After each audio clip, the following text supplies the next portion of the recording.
Good morning and welcome to path of evolution. આપણે આની પહેલાં ચિંતન કર્યું હતું કે જે આઈએમનેસ છે, હું ભાવ છે. આપણે સત્સંગ શા માટે કરીએ છીએ? તો હું ટળે હળી ઢુકડા, બરાબર, હુંને ટાળવા માટે. અને સમજણ કઈ રાખવાની છે? સાચી સમજણ. મને લઈને મારી દુનિયા. મને એટલે કોણ એ સમજવાનું છે સાચા અર્થમાં. મને એટલે સ્વાર્થ અર્થમાં નહીં કે હું આ બોડીરૂપ બાબુ છું, એને લઈને મારી દુનિયા છે, બરાબર, એ રીતની સમજણ નહીં. પણ મારું જે આ અસ્તિત્વ છે એ અસ્તિત્વને લઈને મને અનુભવ છે, આ સમજણ રાખવાની, બરાબર. નહીં તો ગોટાળા થશે, કારણ કે શબ્દ ને ઓલવેઝ અધૂરા હોય, ગોટાળા થાય. સામાન્ય કહીએ કે મને લઈને મારી દુનિયા છે, ને જો હું નહીં તો મારી દુનિયા નથી, બરાબર. તો આપણે શું સમજીએ કે તું આ ઇગોઇસ્ટ વાત કરે છે, સ્વાર્થી વાત કરે છે. ના ના ના, એના સંદર્ભમાં નથી લેવાની. આ જે સમજણ છે ને એ સંદર્ભમાં નથી લેવાની. આ સમજણ એ સંદર્ભમાં લેવાની છે કે હુંને સમજવાનો છે. અને હુંમાં પણ જે ભગવાને 13મા અધ્યાયમાં જે ક્ષેત્રજ્ઞની વાત કરીને ત્યાં સુધી પહોંચવાનું છે. અને બીજા શબ્દોમાં જોઈએ તો સ્વામિનારાયણ ભગવાને ગઢડા મધ્ય 62માં જે વાત કરી હુંને સમજવાની, બહુ સરસ, પહેલા ભાગમાં, કે જે વૃત્તિરૂપ હું છે એ કાશી છે તો કાશીથી વૃત્તિ પાછી ખેંચી, વડતાલ લાવો, વડતાલથી પાછી ખેંચી ગઢડા લાવો, ગઢડાથી દેહ ઉપર લાવો, ઇન્દ્રિય પર લાવો, અંતઃકરણમાં લાવો, અને પછી એ હું શું થાય? હું ચૈતન્ય રૂપ ચેતનાના ભાગમાં આવે, જ્યાં શું થાય? એ જે વૃત્તિ છે એ વાસનાલિંગ દેહનો નાશ થાય, વૃત્તિ ટળી જાય, બરાબર. અને જ્યારે વૃત્તિ ટળી જાય ત્યારે પોતાના સ્વરૂપનું દર્શન થાય. વૃત્તિરૂપ જે હું છે ટળે ત્યારે પોતાના સ્વરૂપનું દર્શન થાય. અને એને ત્યાં સ્થિર કરવામાં આવે, ઊંડા જવામાં આવે, તો પછી તમને અક્ષર અને પુરુષોત્તમના દર્શન થાય. અને આ છે ને, આ અનુભવની વાત છે. આપણે અત્યારે ચેપ્ટર 7માં જ્ઞાનને વિજ્ઞાન સમજી રહ્યા છીએ. તો જ્ઞાનનો જે ભાગ છે એ માઇન્ડના લેવલનો છે, વૃત્તિના લેવલનો છે. અને વિજ્ઞાનનો જે ભાવ છે એ વૃત્તિથી પરના લેવલનો છે, બરાબર. તો જે વાત થઈ કે હું ટળે હળી ઢુકડા, હું એટલે આજે આપણે લાસ્ટ ટાઈમ જોયું હતું કે દેહરૂપ અને જીવરૂપ જે હું છે એની વાત કરી છે. આત્મારૂપ હું તો આત્મભાવમાં તો બીજો કોઈ ભાવ જ નહીં આવે, એક જ ભાવ થઈ જશે, વનનેસ આવી જશે, બરાબર. એટલે એ જે વાત કરી છે હું ટળે હળી ઢુકડા, અને મને લઈને મારી દુનિયાને, જો હું નહીં તો મારી દુનિયા નથી, એ બંનેમાં સાચા હુંની આપણે ઓળખ કરવાની છે. અને પહેલાંમાં સાચા હુંની ઓળખ કરવાની છે, જ્યારે બીજું સેન્ટન્સ છે કે મને લઈને મારી દુનિયા છે, એ અનુભવના ક્ષેત્રમાં આવે. અનુભવના ક્ષેત્રમાં શિવ અને શક્તિ બે સાથે હશે, શિવ અને શક્તિ બે સાથે હશે. પણ સમજણ કઈ રાખવાની છે? સાચી સમજણ રાખવાની છે. તો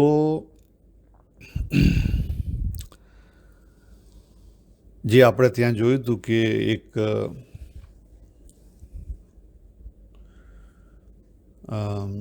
આવી પરિસ્થિતિમાં જીવાય કેવી રીતે, તો એ બહુ સરસ એક સંત મહાત્માઓ કહે છે કે ભાઈ વાલ્મીકી રામાયણમાં કોઈ એક જગ્યાએ જ્યારે હનુમાનજીને ભગવાન રામે પૂછેલું કે તું મને કેવી રીતે જાણે અથવા વર્તે, ત્યારે હનુમાનજીએ બહુ સરસ જવાબ આપેલો કે પ્રભુ, દેહ ભાવમાં હું હોઉં ત્યારે હું તમારો દાસ છું, જીવ ભાવમાં હોઉં ત્યારે હું તમારો મિત્ર છું, ને આત્મભાવમાં હોઉં તો તમે ને હું બે અલગ નથી, બરાબર.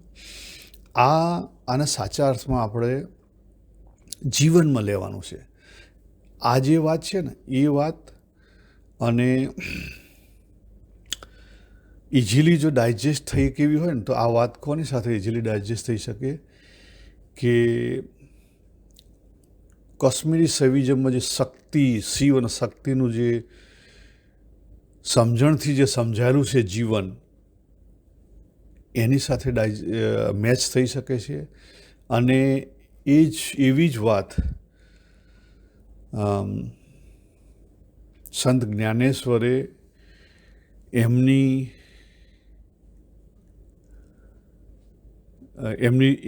રીતે એમની બુકમાં સમજાયેલી છે, એમણે સમજાયેલી છે. પણ આપણી જે વેદાંત ફિલોસોફીમાં છે ને, આપણે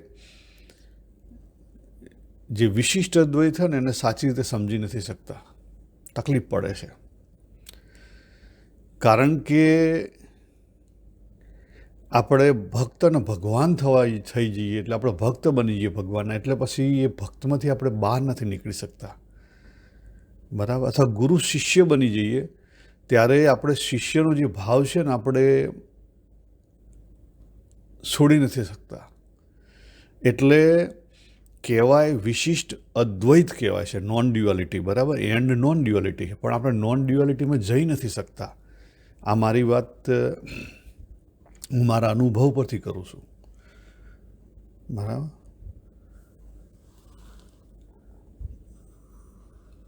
એટલે અહીંયા ખરેખર આપણો જે મોસ્ટ ઓફ સત્સંગ છે, અથવા સત્સંગ જે આપણે કરીએ છીએ, જે અલગ અલગ રવિ સભા કે બીજી બધા જે સત્સંગની સભાઓ છે ભરવીને કરવા માગીએ છીએ, એમાં ખરેખર આપણે પહેલા સ્ટેપથી આગળ વધી નહીં શકતા. અને કોઈ બતાવતું નથી આપણને ત્યાં, કોઈ આપણને ત્યાં બતાવતું નથી. આ એક મોટી મુશ્કેલી છે. એટલે આ વસ્તુ આપણે જાતે કરીએ તો થાય, નહીં તો નહીં થાય. અને જાતે પણ જે આપણે આજે 7મા ચેપ્ટરમાં જોયું ને, કે હું બાબુ એ જે જીવ છું, તો જીવ પરા અને અપરાનો બનેલો છે. એટલે મારા જે જીવનનો જે અનુભવ છે એ પરા અને અપરા બંને છે, એટલા માટે જીવનનો અનુભવ છે. જો માત્ર પરા જ હોય, આપણે એમ કહીએ કે હું આ માત્ર આત્મા છું, જો માત્ર આત્મા જ હોય તો પછી જીવનનો અનુભવ નથી. એટલે જે જીવન જીવવાનું છે, એ જે જીવન જીવવાનું છે એમાં સમજણ અગત્યની છે. એ હુંને સમજવાનો છે ને, હુંને પછી ડિઝોલ્વ કરવાનો છે. આપણે શું થાય કે જે આપણા 3 સ્ટેપની સાધના કરીને, એમાં પહેલા સ્ટેપમાં આપણે હુંને બદલવાનો પ્રયત્ન કરીએ, બરાબર. એટલે બિલીફ બદલીએ કે હું પહેલાં દારૂ પીતો હતો અને હવે હું દારૂ નથી પીતો, બરાબર. આ હુંને બદલ્યો, બિલીફ બદલી. પણ એ રીતે પહેલા સ્ટેપની સાધના છે. પણ બીજા સ્ટેપમાં શું છે, હુંને આપણે સમજવાનો છે. અને બીજા સ્ટેપમાં પછી આપણે જે આત્મચિંતન આવ્યું, એમાં 2 ભાગ આવે. પહેલાં પોતાને જાણવાનો છે ને બીજા જગતને જાણવાનો છે. એટલે આજે હુંને એમાં સમજવાનો છે. એટલે જે દેહરૂપ હું છે, બરાબર, એથી પર જોઈએ તો જીવરૂપ હુંમાં આવીએ. આપણે આગળ જોયું હતું, બરાબર. અને જીવરૂપ હુંમાં આવીએ, ત્યાંથી પછી પર જઈએ ત્યારે આપણને પહેલી ચેતનાનો અનુભવ થાય, અવેરનેસ, માત્ર અવેરનેસનો અનુભવ થાય. એટલે તમે મેડિટેશનમાં બેસો ત્યારે માત્ર અવેરનેસનો અનુભવ થાય. તમે મેડિટેશનના બેઠા શાંત બેઠા હોય બહાર, સપોઝ તમે બીચ ઉપર ગયા છો, બીચ ચેરમાં બેઠા છો, અને મન આખું શાંત થઈ જાય, તો આજુબાજુનું જે વાતાવરણ છે એમ જ હશે, બરાબર. પણ મનમાં કોઈ વૃત્તિ નહીં હોય, મન કમ્પ્લીટલી શાંત હશે. તો એ જે પરિસ્થિતિ, જે અનુભવ છે માત્ર ચેતનાનો, અવેરનેસનો, માત્ર અવેરનેસનો, એ અનુભવ કયો છે? અવેરનેસનો છે. ચૈતન્યની ચેતના. આપણે જોયું હતું લાસ્ટ ટાઈમ. ચેતના, અવેરનેસ એટલે લાઈક ઇટ્સ વેરી હાર્ડ. કારણ કે જ્યારે જો હું એમ કહું કે પાવર જે છે એ બલ્બમાં થઈ અને જે પ્રકાશિત થાય, બરાબર, પણ એ જે પ્રકાશ છે એ ચેતના છે. પણ પછી પ્રકાશ જ્યારે અલગ કલરનો બને એટલે એની અંદર દેહભાવ અને જીવભાવ આવે, બરાબર, માઇન્ડ થ્રુ પ્રકાશિત થાય. એટલે એ અધૂરું એક્ઝામ્પલ છે, પણ આપણે અનુભવી શકીએ છીએ. એટલે આ રીતે પહેલાં આપણે આપણા પોતાના સ્વરૂપને ઓળખીએ. સ્વરૂપને ઓળખ્યા પછી કંઈ આપણે કાયમી મેડિટેશન સ્ટેટમાં તો રહી શકવાના નથી. તો જીવન તો આપણે જીવવાનું છે. તો જીવન કઈ રીતે જીવવાનું છે? ડ્યુઆલિટીના વ્યવહારમાં નોન ડ્યુઅલ રીતે જીવન જીવવાનું છે. આ સમજણથી થશે, બીજી રીતે નહીં થાય. કેવી રીતે થશે? સમજણથી થશે. કારણ કે હું અરીસા સામે ઊભો રહું તો મારું પ્રતિબિંબ પડવાનું જ છે. એને કોઈ નહીં રોકી કે સવારે જાગ્યા એટલે આપણને વૃત્તિરૂપ જે ચૈતન્ય બહાર નીકળે છે આ આવવાનો જ છે. એમાં ખોટું પણ નથી. આમાં ખોટું કંઈ જ નથી. ખોટું શું છે કે જે અનાત્મ તત્વ એની અંદર રહેલું છે, અનાત્મ ભાવ રહેલો છે, એને આપણે ધીરે ધીરે ડિઝોલ્વ કરવાનો છે. તો એ જે બીજા સ્ટેપમાં જે આપણે આગળ પણ જોયું હતું કે માત્ર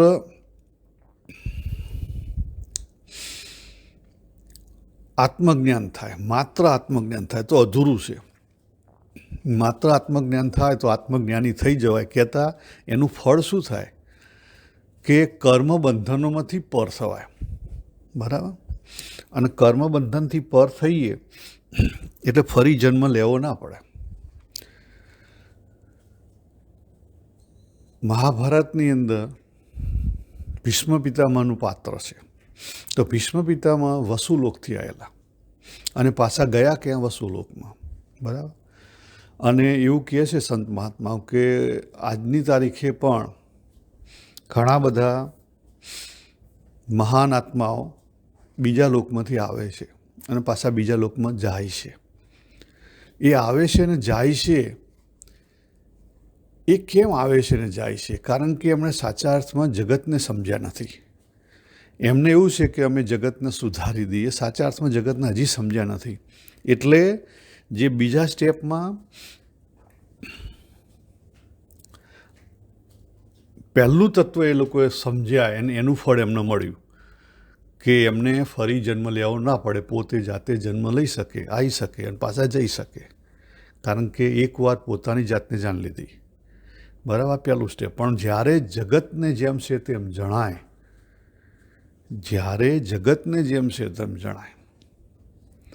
એટલે જગતને કઈ રીતે જાણવાનું? તો આજે સાતમા અધ્યાયમાં આપણે ઘણું બધું જોયું.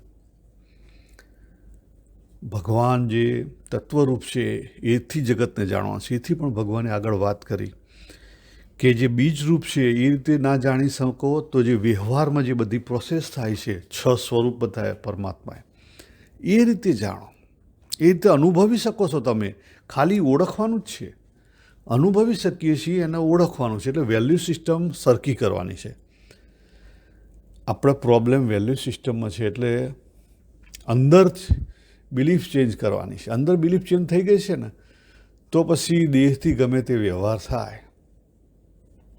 ખ્યાલ આવે? અંદર બિલીફ ચેન્જ થઈ છે તો દેહથી ગમે તે વ્યવહાર થશે તો પણ કોઈ વાંધો નહીં આવે. ખ્યાલ આવે? અંદર જો બિલીફ ચેન્જ થઈએ છે તો દેહથી ગમે તે વ્યવહાર થશે તો વાંધો નહીં આવે. આ જો ભગવદ્ ગીતાની અંદર 8મા અધ્યાયમાં આ વસ્તુ સમજાઈ છે. અને છેલ્લે ભગવાને 18મા અધ્યાયના 17મા શ્લોકમાં પણ આ જ કીધી. શું કીધું? કે જે માણસનો હું કરતા છું એવો ભાવ નથી અને જેની બુદ્ધિ એ જે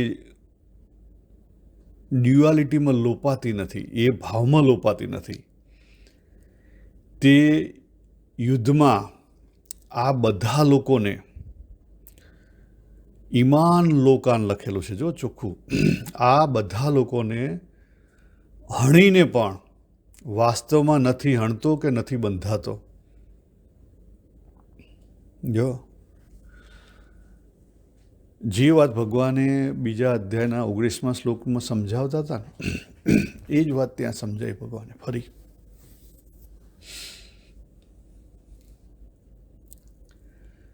એટલે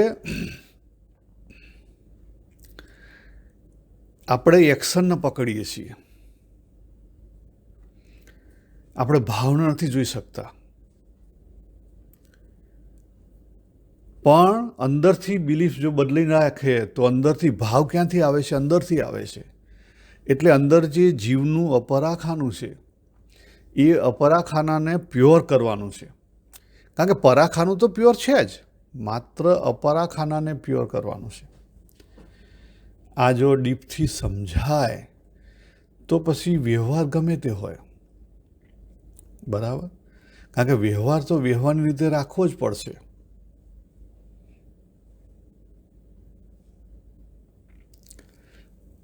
વ્યવહાર વ્યવહારની રીતે રાખવો જ પડશે.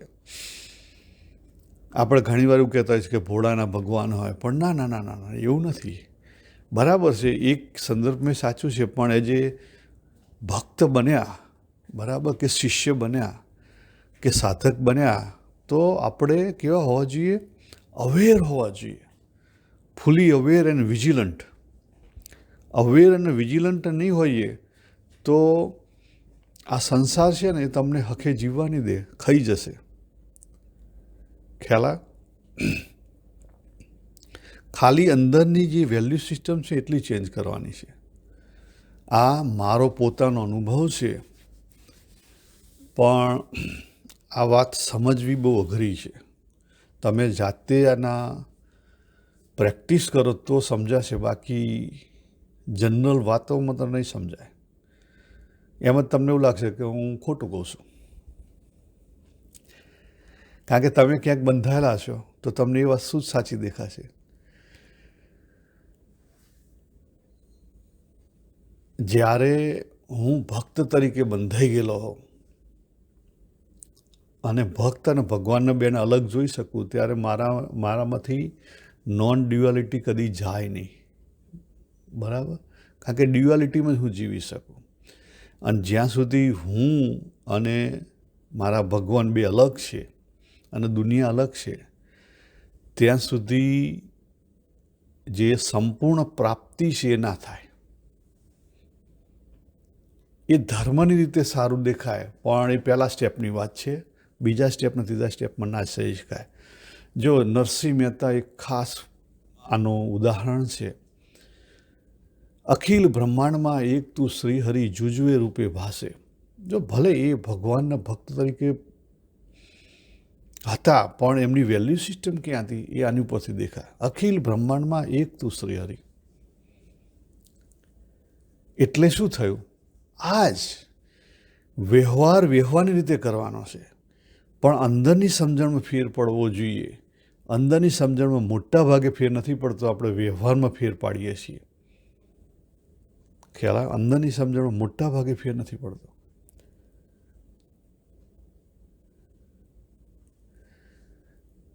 અને એનું કારણ છે કે લોક શું જોઈ શકે છે? લોક વ્યવહાર જોઈ શકે છે. ઓ, આ તો બહુ સારા ભક્તને સવારે ઉઠી નહીં ધોઈ પૂજા પ્રાર્થના કરી, આમ બધું કરે, પેલું કરે, હા કરે, ના કરે. ખ્યાલ આવે? જેટલા બધા જે થયા, દાખલા કે કબીરજી થયા, તો કબીરજીએ આનો વિરોધ કરેલો, બીજાનો વિરોધ નથી કર્યો. આજે ખોટા જે દેખાડા થાય છે એનો વિરોધ કરેલો છે. સાચું ખરેખર હિન્દુ ધર્મમાં જે આપણે પ્રાપ્તિ કરવાની છે, ભગવદ્ ગીતા જે સાચી વાત કરે છે, આ વાત કરે છે કે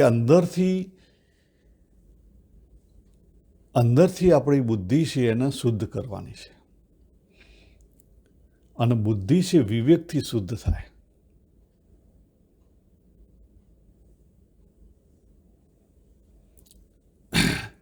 જેટલું વિવેક અને વિચારથી જેટલી બુદ્ધિ શુદ્ધ થાય ને, તેટલી શુભ કર્મોથી શુદ્ધ થતી નથી. કારણ કે વિવેક નહીં હોય ને ત્યાં સુધી મળ વિક્ષેપના આવરણ છે ને નહીં જાય. બહારથી કર્મ તમારું સારું લાગતું હશે, પણ કર્મનું બંધન શેની ઉપર છે? ભાવ ઉપર છે. જો ભગવાને બીજા અધ્યાયમાં ચોખ્ખું કીધું કે અંદરથી રસબુદ્ધિ નહીં જઈ હોય તો પછી તમે ગમે એટલું નિયમ ધર્મ પાડતા હશો, એ અધૂરું છે. હવે આ વિવેક એટલે શું? વિવેક એટલે જ આ સાચી વેલ્યુ સિસ્ટમ. આપણે સમાજનો વિવેક જોઈએ છીએ, પણ જ્યારે સ્પિરિચ્યુઆલિટી આવે ત્યારે વિવેકની ડેફિનેશન બદલાઈ જાય. દરેક જગ્યાએ વિવેક અલગ અલગ છે. સ્ટેપ 1માં છે એમાં નેગેટિવ ટુ પોઝિટિવ થવાનો, એટલે સોશિયલ વિવેક જોઈએ, બરાબર. સ્ટેપ 2ની અંદર છે આપણે આત્મચિંતન કરવાનું છે. હવે જો તમે ઘણા બધા આપણા ત્યાં સત્સંગની કથા વાર્તાઓ છે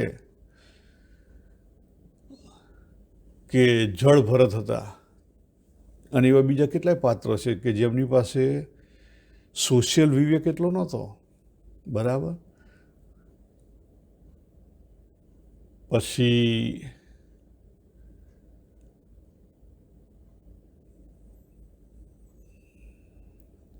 આઈ થિંક સુખ સ્વામી, જે કપડાં નહોતા પહેરતા. એટલે ઘણા બધા એવા છે કે જે સોશિયલ વિવેકમાં નથી હોતા, બરાબર. પણ એમને સાચા વિવેકની ખબર છે. કયો વિવેક? કે પરમાત્મા તત્વનો, આત્મભાવનો વિવેક, પોતાના સ્વરૂપના તત્વનું જ્ઞાન, એની ઓળખાણ. તો આ વિવેક અગત્યનો છે. તો આપણે જોઈએ કે એ જે જ્ઞાન છે, તો શરૂઆતનું જ્ઞાન કયું આવશે? શરૂઆતનું જ્ઞાન આપણું મનબુદ્ધિનું જ્ઞાન આવશે, બરાબર. કારણ કે જ્ઞાનનો એરિયા જ મનબુદ્ધિ છે.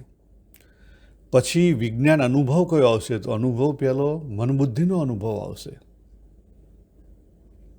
પણ પછી એ અનુભવમાંથી આગળ વધીએ ત્યારે પોતાના સ્વરૂપનો અનુભવ. મેં વાત કરી કે બીચ ઉપર બેઠા કોઈ વિચાર ના આવતો હોય, ખ્યાલ આવ્યો? વિચાર વિનાનો જે અનુભવ એ સ્વસ્વરૂપનો અનુભવ છે. પરંતુ સંપૂર્ણતા ક્યારે આવે? સંપૂર્ણતા ખાલી અધૂરપથી ના આવે. એ બંને જોઈએ, જ્ઞાન ને વિજ્ઞાન સંપૂર્ણ જોઈએ, બરાબર. સંપૂર્ણ એ જીવન છે સાચું. માત્ર નિરાકાર આત્માને પકડવો એ સાચું જીવન નથી. માત્ર સાકારને જ પકડી રાખવું એ સાચું જીવન નથી. કારણ કે ભગવાન સગુણ સાકાર પણ છે, ભગવાન સગુણ નિરાકાર પણ છે, અને ભગવાન નિર્ગુણ નિરાકાર પણ છે, અને ભગવાન એથી પણ પર છે. એટલે સંપૂર્ણ જોઈએ. આપણે સંપૂર્ણ સુધી પહોંચી શકતા નથી. એટલે જે કંઈ વ્યવહાર છે એની અંદર શું હોય? લિમિટેડ શું હોય, બરાબર. તો શરૂઆતમાં જે આપણે આત્મચિંતન કરીએ બીજા સ્ટેપમાં, એમાં સત અને અસતનો વિચાર કરીએ. સત એટલે કયું? કે જે કાયમી છે, બરાબર.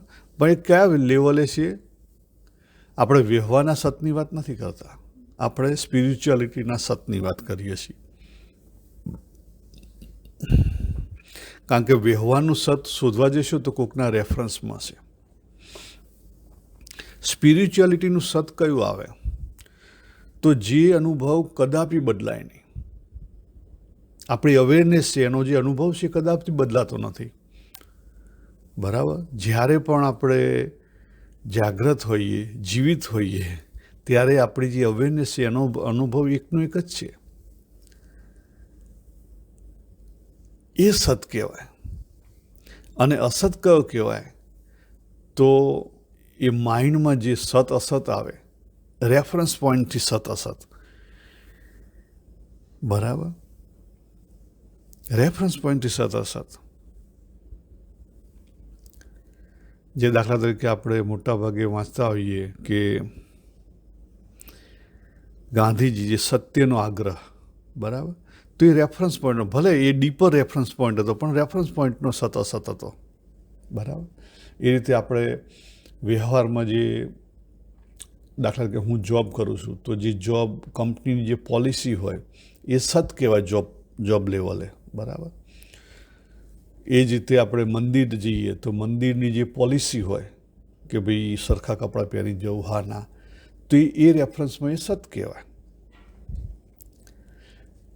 પછી વ્યવહારમાં આપણે જે સમાજમાં જીવતા હોઈએ એ સમાજમાં દાખલા તરીકે આપણે હિન્દુ છીએ અથવા આપણે પહેલેથી ગુજરાતી છીએ તો એમાં પછી આપણે સમજીએ કે આપણે પહેલેથી જે કોઈ આપણે પાળતા હોઈએ તો એ પ્રમાણે આપણે ખાઈએ પીએ રહીએ એ સત કહેવાય, બરાબર. પણ એ રેફરન્સ પોઈન્ટનું છે, એથી આગળ નથી.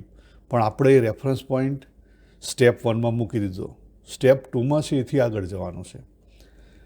ત્યારે આપણું કંઈક ઉકેલ આવે. તો જે ગુરુ આપણે પહેલા સ્ટેપે ફિઝિકલ ગુરુ હતા એ બીજા સ્ટેપે કેવા થઈ જાય? ઇનર ગુરુ થઈ જાય. કેવા થઈ જાય?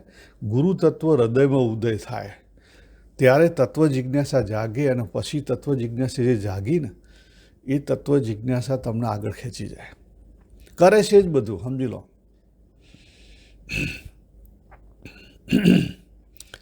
પણ સાચી રીતે અનુભવ થયા પછી તમે જીવનમાં જીવન જે મુજબ છે એ પ્રમાણે જીવ્યા કરો, કોઈ વાંધો નહીં.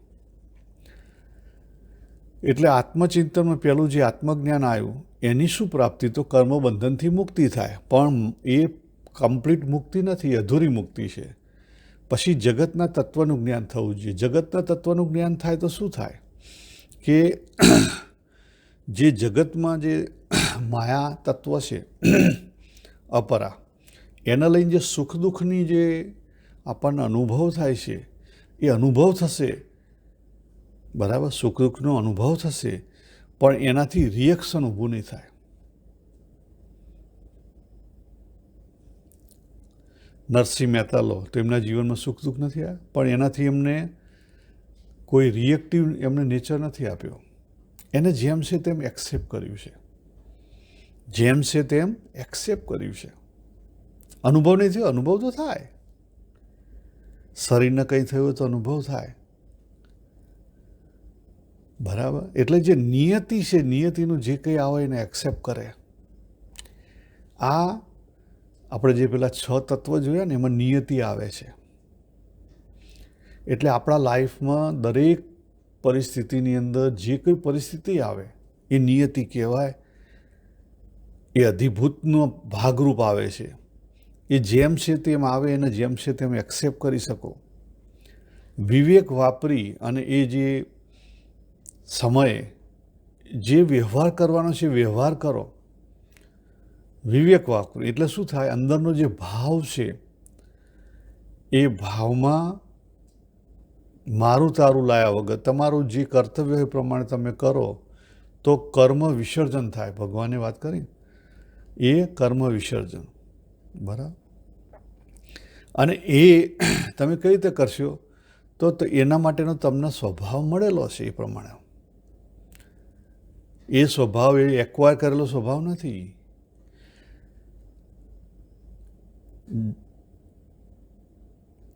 કાર્મિક, જીનેટિક અને નેચરલ સ્વભાવ એ મુજબ તમે વર્તો, બરાબર. તો શું થશે? એ ભગવાને તમને સાધન આપેલું છે. તો જો આપણે શું જોયું? સ્વભાવ આત્મા, કર્મ વિસર્જન, બરાબર, અને અધિભૂત, બરાબર. પછીની 3 વસ્તુઓ છે એ ધીરે ધીરે ધીરે આપણે એમાં આગળ વધાય. જે તત્વ છે એ પછીના 3 તત્વ છે એમાં ધીરે ધીરે આગળ વધાય. તો આપણે જે પરમાત્માનો જે આપણે અનુભવ કરી રહ્યા છીએ 6 તત્વથી, અહોનિશ અનુભવ કરીએ છીએ, બરાબર. એ અહોનિશ અનુભવ આપણો જેમ છે તેમ સચવાઈ રહે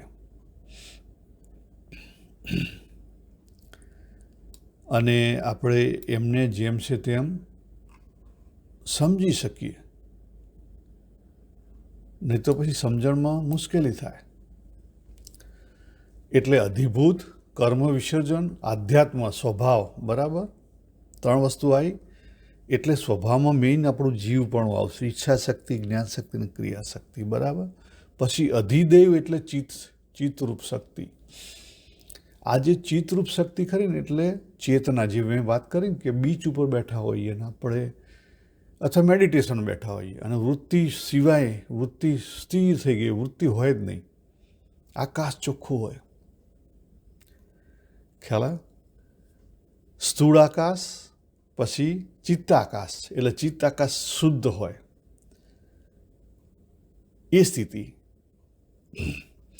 તો આપણને બીજા બધા અનુભવની ના ખબર હોય. દાખલા કે ગાડી ચલાવતા હોઈએ પણ ફ્રી માઇન્ડ હોય તો બધી ગાડીઓ બધી ફૂલ અવેરનેસ હોય, તમે વ્યવહાર કરી શકતા હો, પણ તમારી વૃત્તિઓ ક્યાં ઊભી થયેલી નથી. અને પછી કોઈક આપણી સિમ્બોલવાળી ગાડી આવે, કોઈક નામવાળી ગાડી આવે તો પાછી વૃત્તિ ઊભી થાય, બરાબર. તો આ જે વૃત્તિ શાંત વૃત્તિથી વર્તવાની વાત છે.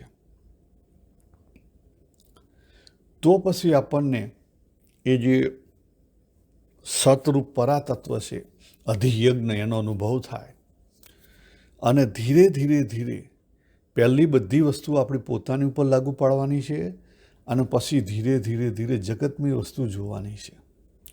તો પછી જે બ્રહ્મ છે, પરમ અક્ષર તત્વ, એને આપણે જોઈ શકીએ અને જોયા પછી એને અનુભવવાનું છે. તો પછી જે પરમાત્મા તત્વ છે ને, સંપૂર્ણ સહજતા, સમતા અને પૂર્ણપણું, એનો અનુભવ થાય. એટલે જો આપણે શરૂઆત કરી હુંને જાણવાથી, દેહથી શરૂઆત કરી, બરાબર, અને પહોંચ્યા ક્યાં? ક્ષેત્રજ્ઞ સુધી. ક્યાં પહોંચ્યા? ક્ષેત્રજ્ઞ સુધી. ભગવદ્ ગીતાનું ચેપ્ટર 3. અને ભગવાન ક્યાં છે? એથી પર, સત અને અસતથી પર. એટલે જે પ્રશ્ન જનરલી પૂછવામાં આવે છે અથવા જનરલી વાત કરવામાં આવે છે, આપણા ઉપનિષદોમાં વાત કરી છે, બીજે બધે વાત કરી છે, વચનામૃત પ્રથમના 51માં પણ વાત કરી છે કે અમાયિક એવા જે પરમાત્મા છે એને માયિક એવી મનબુદ્ધિથી જાણી ના શકાય. તો એ એના સંદર્ભમાં કરેલી છે. જો મનબુદ્ધિ વચ્ચે આવશે તો શું થશે? વૃત્તિરૂપ થઈ જશે. પણ જ્યારે મનબુદ્ધિ છે એ પવિત્ર થઈ જશે અને રિએક્ટિવ નેચર નહીં આવે, તો જીવન જીવતા છતાં પણ આપણે એ જે ત્રીજું સ્ટેપ છે એમ જ છીએ. અને આ જે વસ્તુ છે ને, માયિક ને અમાયિક, એના માટે જ આ જે પ્રોસેસ આપવામાં આવી છે કે ભગવાનને તત્વથી જાણવા પડે. કારણ કે જે પહેલાં આપણે વાત કરી ને કે ભગવાનને આપણે તત્વથી સમજવાનો પ્રયત્ન ના કરીએ, બીજી રીતે સમજવાનો પ્રયત્ન કરીએ કે ભાઈ હું આ ફિલોસોફી માનું છું અથવા હું સગુણ સાકાર ભગવાનમાં માનું છું, ભગવાનની મૂર્તિમાં માનું છું, બરાબર. હું હિન્દુ છું, હું મૂર્તિમાં માનું છું, યસ, ઓકે. તો પ્રોબ્લેમ શું થાય? ખાલી મૂર્તિમાં માનવામાં રહીએ ને તો તેમાં ફસાઈ જવાય. તો પછી હું અને ભગવાન બે વસ્તુ અલગ થઈ જાય. અને હું ભગવાન બે અલગ થયા એટલે હું, ભગવાન અને જગત 3 વસ્તુ અલગ થઈ જાય. એટલે મારા સેમ ફોલોવર છે, હું જેમાં જતો હોઉં, એ મારા નજીક ના કહેવાય અને બીજા બધા દૂર ના કહેવાય. એટલે જો કેટલું બધું થઈ ગયું અલગ. પણ માત્ર ભગવાન સગુણ સાકાર છે? પ્રશ્ન તમારા માટે. તો આ વસ્તુ, અને ભગવાન સુધી તો પહોંચી જ ના શકાય કારણ કે મન બુદ્ધિના ખેલમાં જ રહ્યા. આપણે તો મન બુદ્ધિના ખેલમાં જ રહ્યા ને, તો ભગવાનમાં પહોંચી જ ના શકાય, વૃત્તિરૂપ રહ્યા. એટલે એટલા માટે તત્વથી જાણવા પડે.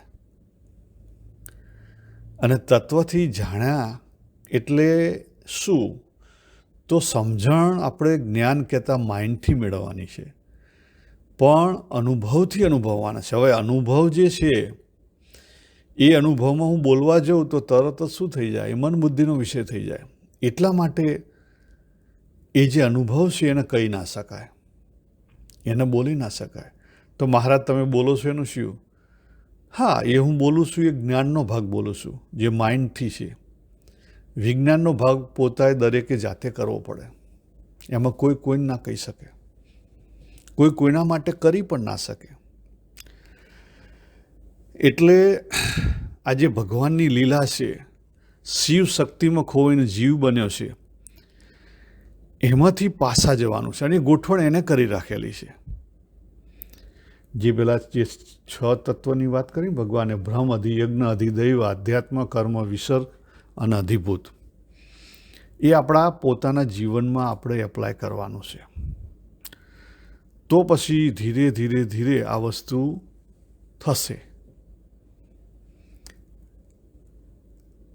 આપણે સત્સંગમાં સંત મહાત્માઓ અમુક ઉદાહરણ આપે છે કે પેલા વાંસ કૂદનો જે રમત છે, એમાં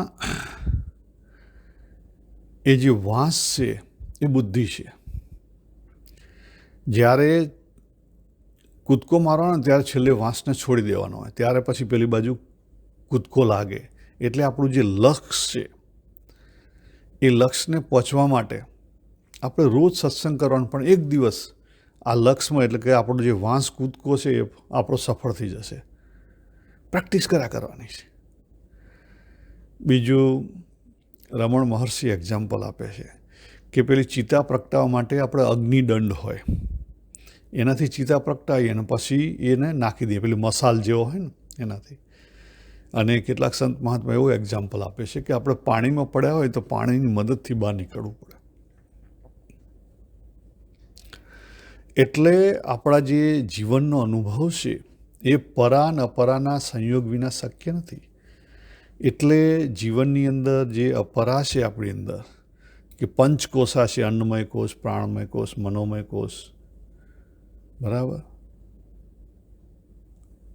જ્ઞાનમય કોષ ને વિજ્ઞાનમય કોષ, મનોમય, પછી વિજ્ઞાનમય કોષ અને આનંદમય કોષ, બરાબર.